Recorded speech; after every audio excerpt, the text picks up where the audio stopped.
आदाब मुंसिफ टीम में आपका इस्तकबाल है। मुंसिफ जोहार की खबरों के साथ मैं हूं माहिरा गौर। देखेंगे तमाम बड़ी खबरें। आगाज करेंगे हेडलाइंस के साथ। सुर्खियों को पेश करने में ताउन किया है डॉक्टर ऑर्थो ऑयल के साथ साथ डॉक्टर ऑर्थो कैप्सूल्स साथ लेना ना भूलें। सरायकेला में स्वास्थ्य सेवा का नया अध्याय। मुख्यमंत्री हेमंत सोरेन ने नेताजी सुभाष मेडिकल कॉलेज का किया भव्य उद्घाटन। दुमका जिले में लागा प्रखंड स्तरीय स्वास्थ्य मेला, सांसद और जेएमएम कार्यकर्ताओं ने बड़ी संख्या में लिया हिस्सा।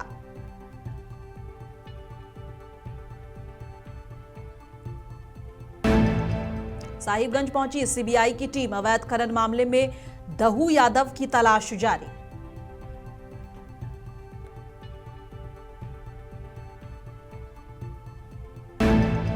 लोहरदगा में यूथ कांग्रेस की कार्यकारिणी बैठक हुई संपन्न। राज्य भर में पार्टी को मजबूत करने का लिया गया संकल्प।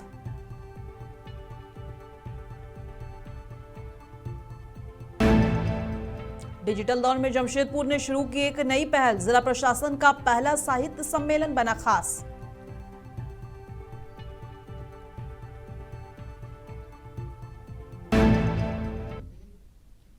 और आगाज करेंगे राज्य की अहम और बड़ी खबरों के साथ।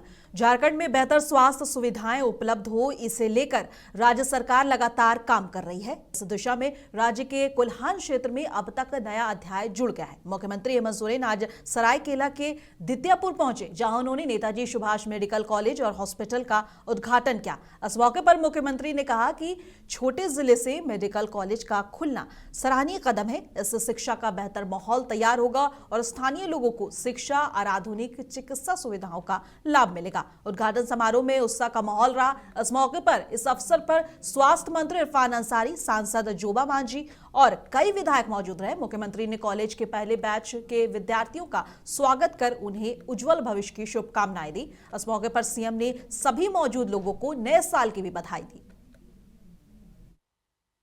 सभी को जोहार। आज यहां हम सभी लोग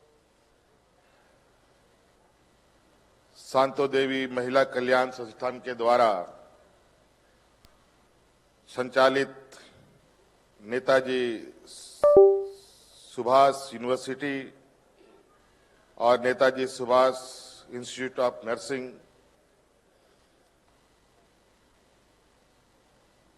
और यहां के इस मेडिकल कॉलेज के उद्घाटन कार्यक्रम में हमारे साथ उपस्थित हमारे मंत्रिमंडल सहयोगी इरफान अंसारी जी, उपस्थित हमारे सांसद जोबा मांझी जी, हमारे विधायक दशरथ गगराई जी, सबिता महतो जी, हमारे सभी विधायकगण, यहां उपस्थित आपके इस संस्थान के अध्यक्ष मदन मोहन सिंह जी और हमारे साथ आए हुए स्वास्थ्य विभाग के अपर मुख्य सचिव अजय कुमार सिंह जी और आज इस मेडिकल कॉलेज के सभी छात्र छात्राएं, आप सबका हार्दिक अभिनंदन करते हुए आप सभी को नए साल की ढेर सारी शुभकामनाएं देता हूं। मुख्यमंत्री हेमंत सोरेन ने मंच से खिताब करते हुए कहा कि एमबीबीएस के पहले बैच में नामांकन लेने वाले विद्यार्थियों को बधाई और शुभकामनाएं। उन्होंने आगे कहा कि हर साल यहां नया बैच आएगा। 5 वर्षों में यह मेडिकल कॉलेज पूरी शक्ल ले चुका होगा। ऐसे में आप जब यहां से अपनी पढ़ाई पूरी कर निकलेंगे तो समाज को आपसे काफी उम्मीदें होंगी। मुझे पूरा भरोसा है कि आप एक बेहतर चिकित्सक के रूप में समाज को अपनी सेवा देंगे। सरायकेला जिला में प्रारंभ हो रहा है, कहा जाए कि प्रारंभ हो चुका है। नेताजी सुभाष चंद्र मेडिकल कॉलेज के इस प्रांगण में पहला बैच का ये कोर्स स्टार्ट हो चुका है और मुझे पहले भी बताया गया था कि एक मेडिकल कॉलेज बनके यहां तैयार है और स्वास्थ्य के क्षेत्र में इस मेडिकल कॉलेज को और गति देना संस्थान ने अपना कार्य प्रारंभ कर दिया है। एक विधिवत इसका उद्घाटन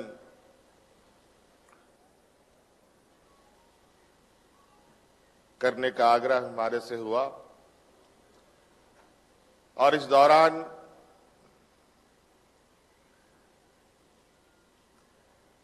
जो आपका ये मुख्य संस्था है शांतो देवी महिला कल्याण संस्थान के बारे में थोड़ा सा विस्तृत जानकारी मैंने अभी लेने की कोशिश की।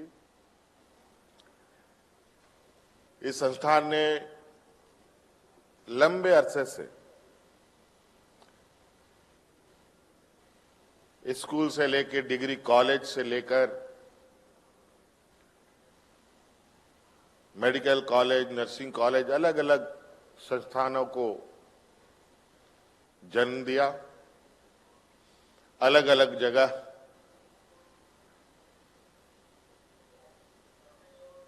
ये संस्थान अपने बड़े पैमाने में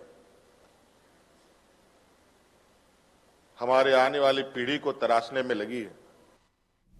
और स्वास्थ्य मंत्री इरफान अंसारी ने कार्यक्रम के दौरान झारखंड की स्वास्थ्य व्यवस्था में सुधार का भरोसा दिलाया। उन्होंने घोषणा की है कि राज्य भर में थैलेसीमिया और सिकल सेल एनीमिया के मरीजों का व्यापक सर्वे कराया जाएगा। उन्होंने कहा है कि अब तक इन जटिल बीमारियों के इलाज के लिए मरीजों को दूसरे राज्यों पर निर्भर रहना पड़ता था, लेकिन अब झारखंड के अस्पतालों में ही बेहतर और पुख्ता इलाज सुनिश्चित किया जाएगा।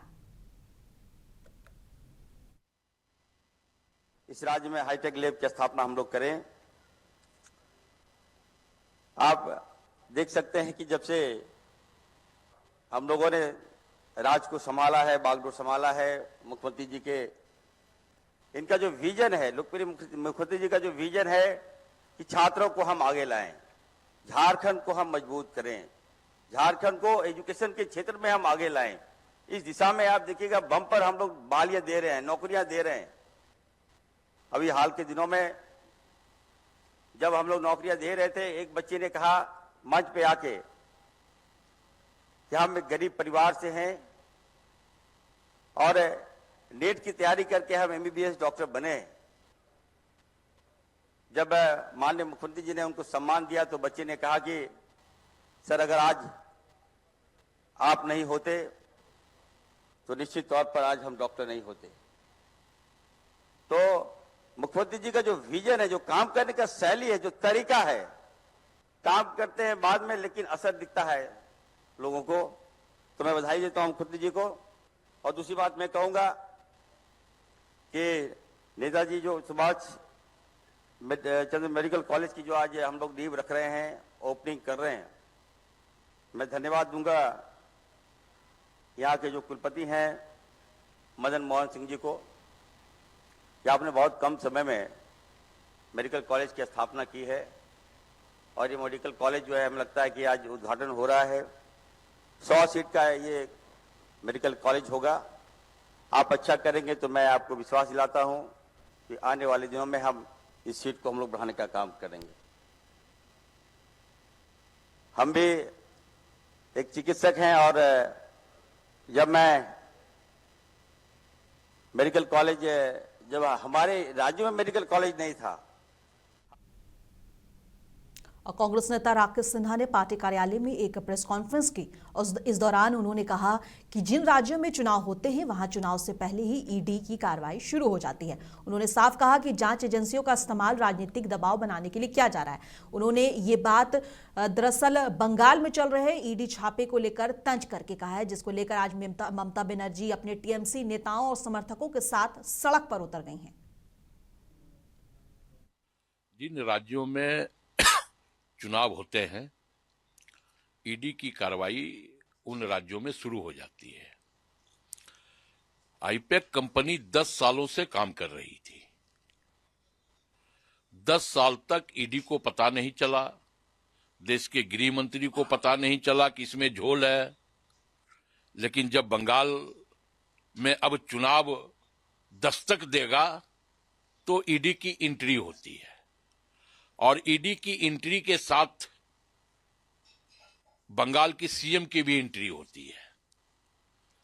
हम इसे इस रूप में देख सकते हैं कि भाजपा और टीएमसी का यह मैच फिक्सिंग है और यह बंगाल की जनता भी इस बात को बखूबी समझ चुकी है कि यह मैच फिक्सिंग है और बंगाल की जनता आने वाले चुनावों में तीसरे विकल्प की ओर पूरी तरह प्रतिबद्ध है। तीसरा विकल्प कौन होगा? स्वाभाविक तौर पे तीसरा विकल्प कांग्रेस होगा, क्योंकि जिस प्रकार हम बंगाल में कार्य कर रहे हैं तो बंगाल की जनता का रुझान कांग्रेस की ओर बढ़ा है। और झारखंड के साहिबगंज में 1550 करोड़ रुपए के अवैध खनन मामले की जांच तेज हो गई है। सुप्रीम कोर्ट के आदेश पर पहुंची सीबीआई की टीम लगातार तीसरे दिन छापेमारी और जांच में जुटी रही। टीम बहुचर्चित कारोबारी राजेश उर्फ दाहू यादव के घर भी पहुंची, लेकिन वहां घर पर कोई नहीं मिला। इसके बाद सीबीआई ने कई पत्थर कारोबारियों से पूछताछ की। जांच में सामने आया है कि महज 7 एकड़ की लीज पर लिए गए जमीन पर 16 पोकलेन मशीनें चल रही थी, जिससे बड़े पैमाने पर अवैध खनन के संकेत मिले हैं। अब जांच मैनुअल चालान और काले धन तक पहुंच गई है। मामले में ज्यादा जानकारी देने के लिए हमारे साथ हमारे संवाददाता मुमताज नुमानी जुड़ गए हैं। मुमताज जी, सीबीआई की अब तक की जांच में सबसे चौंकाने वाली बात क्या सामने आई है? मामले में अभी तक क्या क्या अपडेट है? सबसे चौंकाने वाली बात ये थी, पहले 100 करोड़ का मामला था, 1000 करोड़ का मामला था, अब वो बढ़कर 1500 करोड़ के करीब चला गया है। और आज चौथे दिन है सीबीआई की कार्रवाई का, जो आज चौथे दिन में पहले दिन तो जो ईडी के द्वारा जो कार्रवाई हुई थी मालवाहक जहाज जिसके जरिए से अवैध खनन के जो मामला से जुड़ा हुआ था, और उस जहाज का मुआयना किया, मालवाहक जहाज का। उसके बाद जो है नेबू पहाड़ जो जहां के बारे में शिकायत की थी विजय हासदा ने ईडी माने कार्यालय में जाकर के, उस पर जो जांच उसका भी रिव्यू किया गया, जहां पर 2022 और 23 के आसपास फ्रीज किया था क्रेशर माइंस वगैरह का, उसका भी रिव्यू किया। और उसके बाद जो है आज से आपके बुधवार से, मंगल को टीम आई है यहाँ पर, बुधवार से कई बरहवा से लेकर साहेबगंज और मिर्जा चौकी कई पत्थर व्यवसायियों को पूछताछ कर रही है, जिसमें से कल पूर्व जिला अध्यक्ष साहेबगंज के जो जेएमएम के थे शाहजहां अंसारी, उनसे भी पूछताछ हुई है। आज जो है आपके यहाँ के मिर्जा चौकी के कुछ पत्थर व्यवसायियों से भी पूछताछ हुई है जी। और आज जो ताजा सबसे ये है जो साहेबगंज शहर के बहुचर्चित दाहू यादव, जो राजेश उर्फ दाहू यादव और उनके बेटे राहुल यादव को ईडी की टीम गई थी, कुछ हाथ में दस्तावेज पेपर्स थे, उनको तलाश किया तो घर से यही जवाब मिला कि राजेश जी नहीं है घर पर। चलिए ठीक है मुमताज जी, क्या आने वाले दिनों में और बड़े नामों की पर कार्रवाई होने के संभव है? हाँ, ये अभी हम लोग सर्किट हाउस के करीब सामने में खड़े हैं।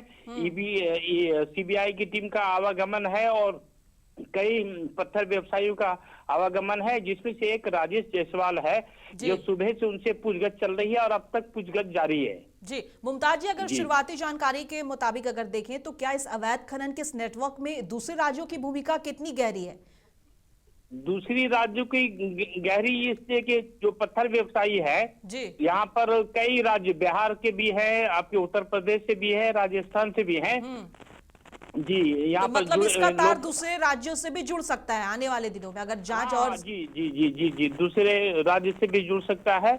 और मामला यहाँ पर जो है बहुत गहराता जा रहा है, चूंकि 2022 से ईडी की कार्रवाई शुरू हुई थी, तो इसमें से जो कार्रवाई चल रही थी ईडी कोर्ट में, उसके बाद जो शिकायत करता था विजय हासदा, जो साहेबगंज जिले मंडो प्रखंड के अंतर्गत साहेबगंज जिले का निवासी है, वो अपने गवाही देने से मुकर गया।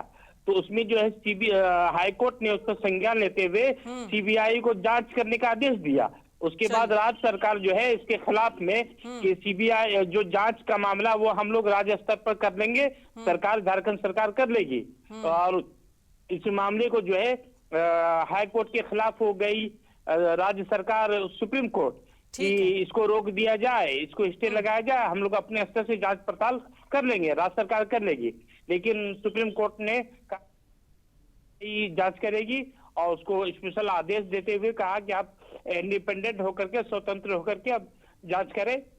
उसी आदेश के मुताबिक मंगलवार की देर शाम। ठीक है मुमताज जी, बहुत बहुत शुक्रिया आप अपनी सारी जानकारी साझा करने के लिए। अब हम और खबरों की तरफ रुख करेंगे और खबरों के सिलसिले में आगे बढ़ेंगे। बता दें कि इस बार खबर लोहरदगा से है। दरअसल लोहरदगा जिला कांग्रेस कार्यालय राजेंद्र भवन में युवा कांग्रेस कमेटी की कार्यकारिणी बैठक जिलाध्यक्ष दानिश अली और की अध्यक्षता में आयोजित की गई। प्रदेश यूथ कांग्रेस कमेटी के प्रभारी नवनीत कौर, प्रदेश अध्यक्ष कुमार गौरव और अन्य पदाधिकारियों के नवनिर्वाचित पदाधिकारियों के जोरदार स्वागत किया गया। बैठक में सभी ने एक स्वर में कहा कि लोहरदगा और पूरे झारखंड में कांग्रेस को मजबूत किया जाएगा।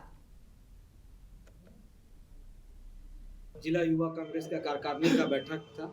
जैसा कि आप जानते हैं कि अभी हम लोगों का संगठन का चुनाव चल रहा था।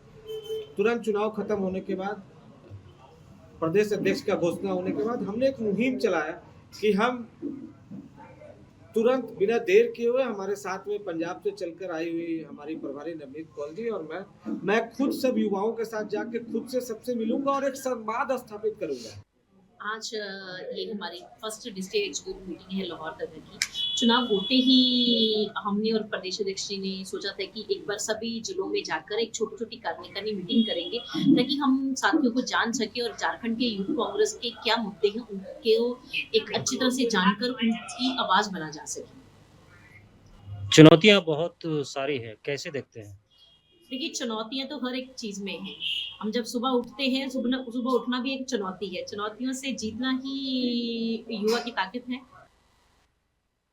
दुमका जिले के काठीकुंड प्रखंड स्थित सामुदायिक स्वास्थ्य केंद्र में प्रखंड स्तरीय स्वास्थ्य मेले का आयोजन किया गया। मेले का शुभारंभ सांसद नलिन सोरेन ने दीप जलाकर किया। इस मौके पर जिला परिषद अध्यक्ष जॉयस बेसरा, सांसद प्रतिनिधि जॉन सोरेन और झामुमो प्रखंड अध्यक्ष हाजी अब्दुल जब्बार अंसारी मौजूद रहे। स्वास्थ्य मेले में लोगों को बेहतर इलाज के लिए विभिन्न विभागों के स्टॉल लगाए गए, जहां जांच और परामर्श की सुविधा दी गई। बड़ी संख्या में स्थानीय लोग और जेएमएम कार्यकर्ता कार्यक्रम में शामिल हुए।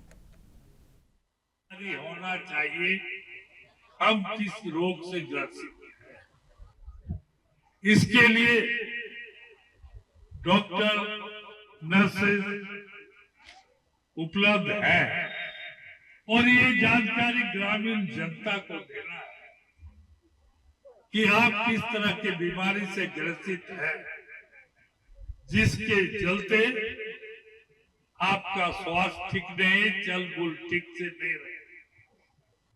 इसी की जानकारी देने के लिए पूरे राज्य के अंतर्गत हर प्रखंड में प्रखंड स्तरीय मेला का आयोजन किया गया। अल्लातेहार के मनिका प्रखंड मुख्यालय में शुक्रवार को प्रखंड स्तरीय स्वास्थ्य मेला का आयोजन किया गया।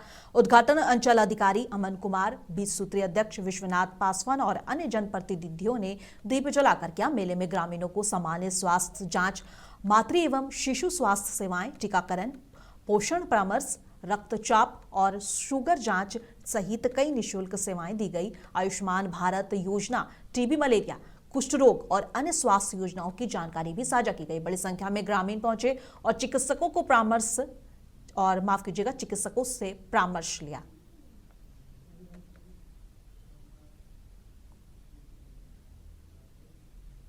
डुमरी रेफरल अस्पताल में प्रखंड स्तरीय स्वास्थ्य मेले का आयोजन हुआ। उद्घाटन विधायक जयराम महतो, प्रभारी चिकित्सा पदाधिकारी डॉक्टर राजेश कुमार महतो और एसडीपीओ सुमित प्रसाद ने संयुक्त रूप से दीप जलाकर किया। मेले में शिशु रोग, महिला रोग, गर्भवती महिलाओं की देखभाल और सरकार की योजनाओं जैसे कुष्ठ मुक्त भारत और क्षय रोग मुक्त भारत आदि पर स्टॉल लगे। मरीजों को मुफ्त परामर्श और इलाज की जानकारी दी जा रही है और इसी के साथ इस मेले से क्षेत्रवासी स्वास्थ्य के प्रति जागरूक होंगे।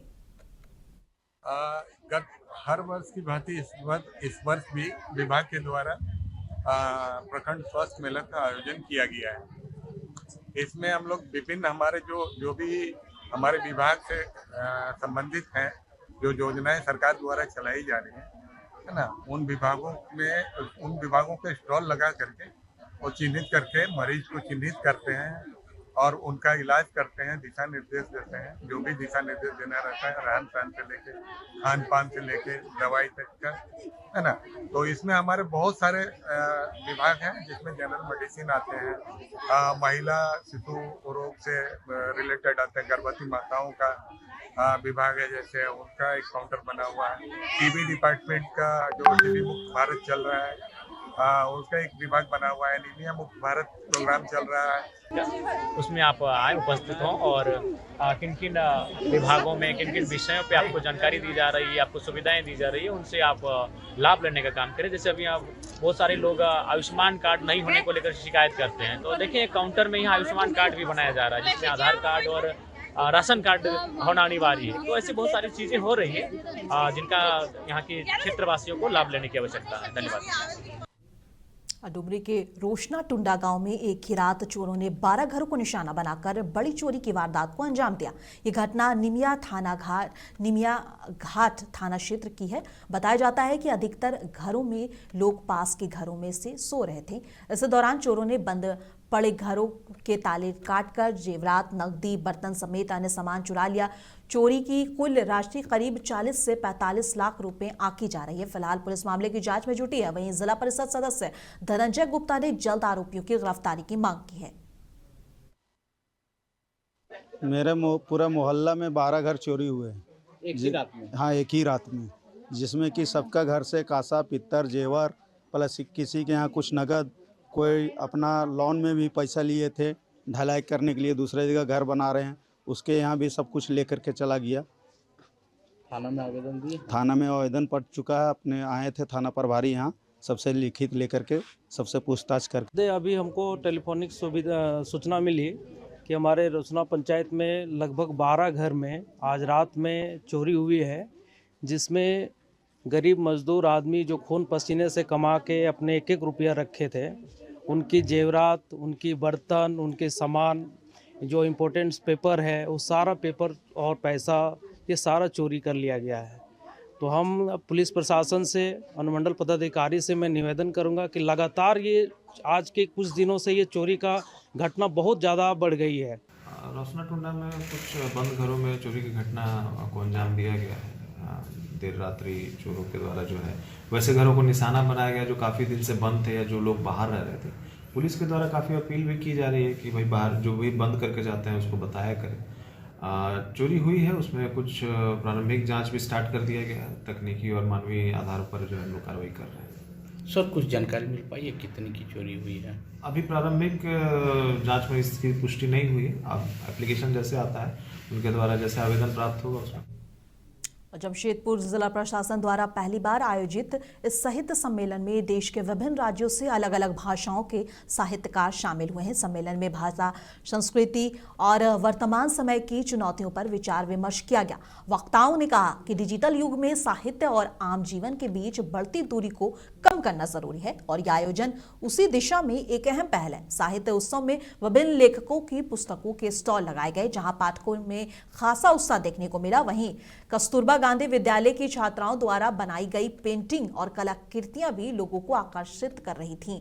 इस मौके पर धालभूम अनुमंडल पदाधिकारी अर्नब मिश्रा ने कहा कि डिजिटल दौर में युवाओं के बीच साहित्य के प्रति रुचि बढ़ाने के उद्देश्य से ऐसे आयोजन किए जा रहे हैं।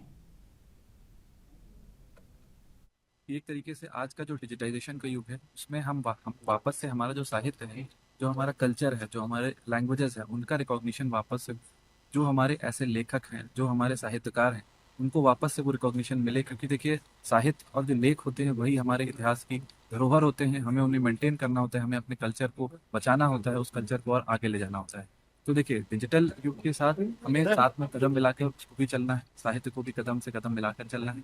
और देखिए, हमारा आज जो डिजिटल मीडिया है वो भी कहीं ना कहीं ये जो हमारी पहल है साहित्य को और आगे बढ़ाने की, इसको ही आगे लेके जा रही है। तो इन दोनों में एक समन्वय, इन दोनों में एक अच्छी तरीके से, जिससे कि हम दोनों ही चीज़ों को आगे ले चलें, हमारी जो आज की युवा पीढ़ी है वो भी इससे ज़्यादा से ज़्यादा कनेक्ट कर सके, यही एक प्रयास है। और जमशेदपुर से एक चौंकाने वाला मामला सामने आया है, जहां मोबाइल कैमरा में घूसखोरी कैद हो गई और मैया समान योजना का फॉर्म भरने के नाम पर आंगनबाड़ी सेविका द्वारा 200 रुपए लेने का वीडियो सोशल मीडिया पर तेजी से वायरल हो रहा है। मामला दक्षिण मध्य छोटा गोविंदपुर क्षेत्र का बताया जा रहा है। लोगों का कहना है कि सरकार की योजनाएं गरीबों के लिए है, ऐसे में वसूली सरासर गलत है। प्रशासन से सख्त कार्रवाई की मांग उठ रही है।